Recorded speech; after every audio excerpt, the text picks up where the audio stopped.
Hey, aloha, this is Deep. Hi, this is Ariel, and today we're going to be talking about 5 things we wish we knew when we're first-time home buyers. Perfect. Why don't you start, Ariel? Yeah, let's get started. So the first thing that I wish I knew as a first-time home buyer is that your first home most likely won't be your dream home. Yeah, What do you think of that? No, that's absolutely true. Most people get lost in looking for a house that is really nice and look for items that they want and not what they need, without realizing this is not going to be their dream home, right? Yeah, so a lot of people have missed out on the great interest rates, the 2%, 3%, because they only want to buy a single family home with 4 bedrooms, white picket fence. This is great and all, the American dream, we all want to achieve that. But at some point, you might just want to get into whatever you can get in so you can buy something and stop paying somebody else's mortgage. That literally happened to me. So I was talking to another agent and he asked me, how come you haven't bought a house yet? And I say, well, because I can't buy a house. And he say, what do you mean? I say, well, I want a 3-bedroom, 2-bathroom. And he's like, yeah, you're not comparing apples to apples. Right now you're living on a condo and you want to buy a single family. So how does that make sense? So that literally woke me up and I was like, yeah, what am I doing? So I sat down with the lender and we realized that my rent was only $100 less than my mortgage is now. So don't try to get a perfect home the first time around. Just get into something, start building that equity, paying your own mortgage instead of somebody else's, and eventually you can build up and get a perfect home. Who was that smart agent you listened to? Deep! Yay! I saw the light bulb go on top of her head. Yeah, you're right. I don't need 3 bedroom. So, like she said, stick with what you can basically afford, or this is not going to be your dream home. It actually brings up our second point, is the 20% down payment myth. Yeah. And before you start with that, Deep, I wanted to say something. Also, don't just get sad, disencouraged if you talk to a lender that can qualify you, because that happened to me. I didn't have 2 years of income because I just had to quit a job to start real estate. And 2 lenders said no to me until Deep's wife got me pre-qualified. So if I would have given up on the first 2 people that I talked to, I wouldn't have a house right now. I would have missed out on the great interest rates. So don't give up, and let's talk about the 20% myth now. Yeah, before I start 20% myth, remember when somebody tells you no, it's not your qualifications that are being told no, it's the lender saying, hey, I cannot do it. That's it. Doesn't mean anything. In reality, that's the only lender who cannot do it. There are many, many others. Your local, in-state, in the country, you will have hundreds and thousands of lenders who will be able to work with you if you give them a call. So when I was buying my second house, I had 6 of them say no and the 7th one said yes. If I had given up on the 6th one, I would have never built a portfolio yet. So you're absolutely right. Okay, next, move on to the next one, which is the myth about 20% down payment. So what is that about? Let me ask you, did you put 20% down? I had to, but I had a special circumstance because I didn't have 2 years of income. That's it. So I had to. Exactly. That's why I'm starting with this question where, okay, she did put 20% down, but do you have to? No, not necessarily. Most people get lost in like, hey, the traditional ways, I'm going to collect 20%, save up for it, and then when I have 20% down, I'm going to put 20% down to buy the house and basically get a loan. However, with today's home prices, it keeps going up. So the day they have 20% saved for a loan or for the house, they realized, oh, the house price actually went up another 20%. So they have to save another 20% of the loan amount.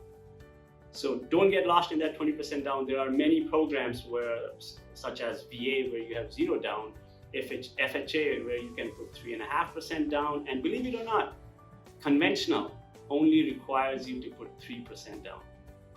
Now, that being said, you do need to pay a small PMI every month if you're not putting 20% down, which is still going to be significantly less than your actual rent. So don't get stuck with, oh, I have to save 20% down. I've put in 20% down in, I think, one of my house. Other than that, I've never put in 20% down. I've always tried to find the lowest amount that I can put down, lock in the lower rate and lower price that we have today, and then move on to the next one. So if you have any questions, please give us a call. We'd be more than happy to answer. Yes, now for the next point, number 3 is affordability versus qualification. So sometimes a lender will say, oh, congratulations, you're qualified for $1 million. Yay. Now you ask them, what is the monthly payment going to be? Yeah, normally they'll be like, oh, don't worry about it. Yeah, don't worry about It's it. only $7,000 a month. So make sure you put everything to pen and paper before you jump into a home. When you get qualified, yeah, you can, but just because you can, are you gonna do it? What I recommend doing, which I did when I first bought a home, is I got a spreadsheet with all my expenses. And I'm like, okay, this is what I'm spending right now. This is how much I'm making every month. Can I afford? So you can put what are you paying right now for mortgage or rent? And then you just replace with the new rent and you see, are you gonna end up with a negative at the end of the month or positive? Don't just think about it, because when we look at it, we're so excited. Oh yes, $1 million or like $6,000 a month. I make $10,000 a month, for example, someone who makes $10,000. But are you counting your childcare? Are you counting groceries? Are you counting some fun in your life, going out, or counting gas? That's really important. So just think about your other expenses. Plus car payments. That gets you to work. Repairs, because now don't have a landlord to repair for you. Yeah, and we don't want to be house poor. That's what we call here. You have a house, you look rich, but in reality you're poor because now you're taking a second job to make sure you can survive, make the money last to the end of the month. You don't want to do that. Exactly. That's even similar to our first point. Doesn't need to be the perfect house yet. The perfect house is the house that you can afford and that you can pay for every month, and you're not gonna end up losing it to the bank. That's the perfect house right there. Yes. What do you think? Yes, and buy something that you can actually at night go home and sleep peacefully.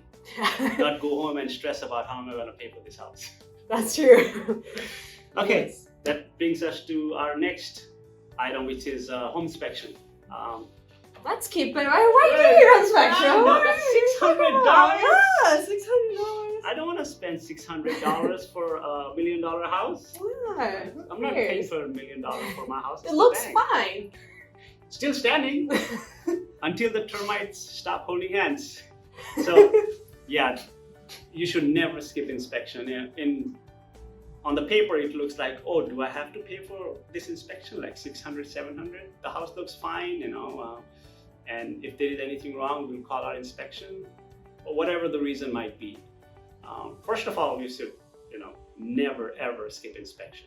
When the markets are hot and there were buyers waiving inspection, you can waive asking your right to ask for repairs or credits, but still do inspection so that you know what you're getting into. Those $600 or $700, depending on the size of the house, will be the best dollars you ever spent in your life. So never skip inspection. Stick to knowing what you're buying. Just like, whenever you're buying a stock, you want to know how profitable the company is or what's wrong with it, how much money the company have. Same thing applies to the house. Hey, what am I getting into? How are the walls? What's behind the wall? What have the seller done? Sometimes the seller turns out to be self-proclaimed contractors or architects, and they love to work on the house. You will find everything in detail when you do a home inspection for only a couple of $100. Yeah. Do you have a quick horror story that you think, oh, had I not done this inspection with this client, that would have been a nightmare? Oh, absolutely. The market last year, you know how the market was last year? Yeah. Oh my God. We've been putting offers left and right, and they finally locked in a house. It was right up the street, that's all. We got under contract, and they were like, hey, should we do an inspection? I said, absolutely, you should do an inspection. It's a little older house, not too old, maybe 9, 10 years old. So it shouldn't be too bad. We brought in an inspector. It was a mess.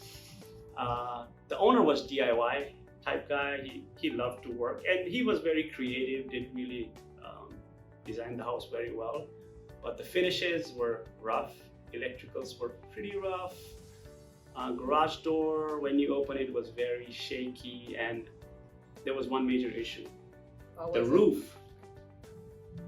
When was the last time you had a realtor walk inside the house and go on top of the roof and find out something is wrong? You. So he went up the roof, took a look at it, and we realized, yeah, there was a huge portion of it was damaged and might require immediate attention. Turns out the expense would be somewhere around 20 some grand. In addition to bring the house to an acceptable condition after DIY projects. Wow. So around 40,000 was estimated budget. We tried to work it out. It did not work for them. Instead, we found them another house which was only 3 years old and perfect. They love it. Awesome. They love it. So if you wanna skip inspection thinking you're not gonna find another house, we don't know. Maybe you'll find a better one. If somebody were to trade me, oh, I give you $600, you give me 40,000, I would take it. Would you? Exactly. Absolutely. It's like if somebody's sick, they look perfectly healthy. Awesome. You go to the doctor, they find something. So the same thing with the home inspection. Don't just be, oh, it looks fine. Yeah, and don't be thinking that, oh, it's their job to find issues. Yeah, you're absolutely right. It is. You are paying them to find problems, so they will come up with problems. It's on you to decide, hey, do I want to live with these problems or not? Or are they fixable? How much does it cost? That's the purpose of home inspection. And the last point, number 5, that I wanted to touch on is to get pre-approved before shopping. Why would we do that? I just want to sit around. I don't want to be sitting with no loan officer talking about numbers. I don't want to run credit. Yeah, I don't want to hurt my credit. Well, let's say you just look in your Zillow, you see the perfect home that you love. Like, oh, Ariel Deep, let's go take a look at it. You look at it, you love it, let's put an offer. Wait, oh, I'm not pre-approved yet. So by the time you talk to your lender, you get pre-approved, somebody else already got it. Not very good, is it? Nah, not fun. Not fun at all. It's like going to the store without your credit card. Would you go to the store, buy groceries without your credit card? And you're like, oh wait, tell the cashier, I'll be right back. Let me grab my card, I'll be right Just back. looking. And it was the last one in stock of whatever you want. They think they're gonna be like, oh, go right ahead, go home, drive. Somebody else wants to buy, they have the money, they're gonna buy first. Exactly.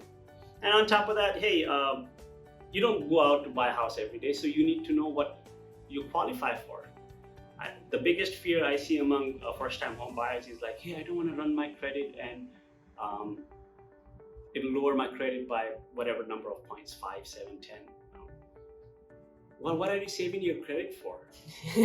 Last time I checked, you were trying to get the highest credit to buy a house. Let's run it then. And most lenders, once they run your credit, the pre-approval is good for quite some time, sometimes 3, 4. Most lenders will say 3 to 4 months, talk to your lender.